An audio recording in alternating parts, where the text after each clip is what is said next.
You know that feeling when you scroll through a dozen dockboard listings, see the glossy photos, the massive load ratings, and think you've finally found the perfect bridge between your truck and your dock, only to discover, when it's in your hands, that the loops don't line up with your forklift, the steel bends under the first pallet, or the whole thing just sits there like an oversized piece of junk.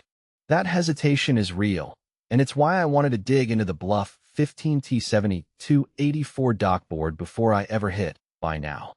I've read the specs, compared a handful of similar steel boards, and tried to piece together the practical pros and cons from real-world setups, so you don't waste time and money on something that won't actually work for your operation. Link is in the description if you want to check the product details on Amazon. First off, the Bluff board is marketed as a heavy-duty steel dockboard with a 15,000-pound load capacity. That's a serious number, and it immediately tells you this isn't a light-duty, portable ramp you'd toss around a small warehouse. The board measures 84 inches long and 72 inches wide, with a height that can be set between 10 and 13 inches. Those dimensions mean it can bridge a fairly typical gap between a standard trailer floor and a loading dock that's a few inches lower.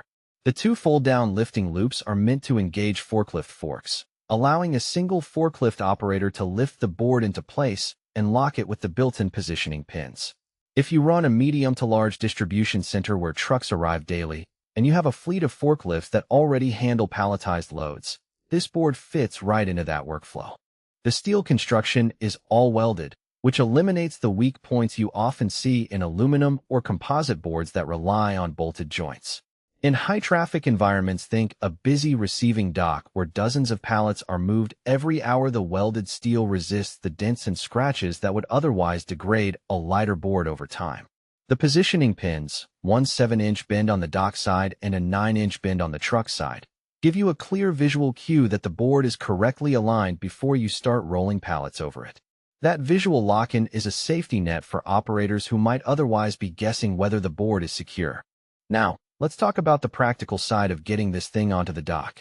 Because the board is steel and weighs a lot, you'll need a forklift that can comfortably lift 15,000 pounds plus the board's own weight. Most standard 5-ton forklifts can handle it, but if your equipment is on the smaller side, you could end up with a struggling lift that puts stress on the forklift's mast. The fold-down lifting loops are designed to make that lift smoother, but they only work if your forklift's forks are the right width and the operator knows the proper technique. In a shop where forklift operators have varying levels of experience, you might need a quick training session just to get everyone comfortable with the loop system. That's not a deal breaker, but it's a hidden trade-off you shouldn't ignore. One of the strengths that shows up once you've actually placed the board is the stability it offers when a pallet is rolling across. The solid steel base doesn't flex, so there's no wobble that can cause a load to shift mid-transfer. For businesses that handle fragile goods, think glassware, electronics, or anything that can't afford a sudden jolt, that steadiness can prevent damage that would otherwise cost you more than the board itself. The 15,000-pound rating also means you can run multiple pallets side by side without worrying about the board buckling under the load. In a scenario where you're unloading a full trailer of mixed-size pallets, you can keep a continuous flow without having to stop and reposition a lighter board that might sag under the weight. On the flip side, the board's heft also makes storage a bit of a chore. When it's not in use, you'll need a dedicated space on the dock floor or in a nearby yard where you can park it safely. Because it's a single, solid piece of steel, you can't fold it up or stack it like some composite models. If your facility has limited space, you might find the board taking up valuable real estate when it's idle. Also, the height adjustability from 10 to 13 inches requires you to manually set the board using the lifting loops and pins each time you move it.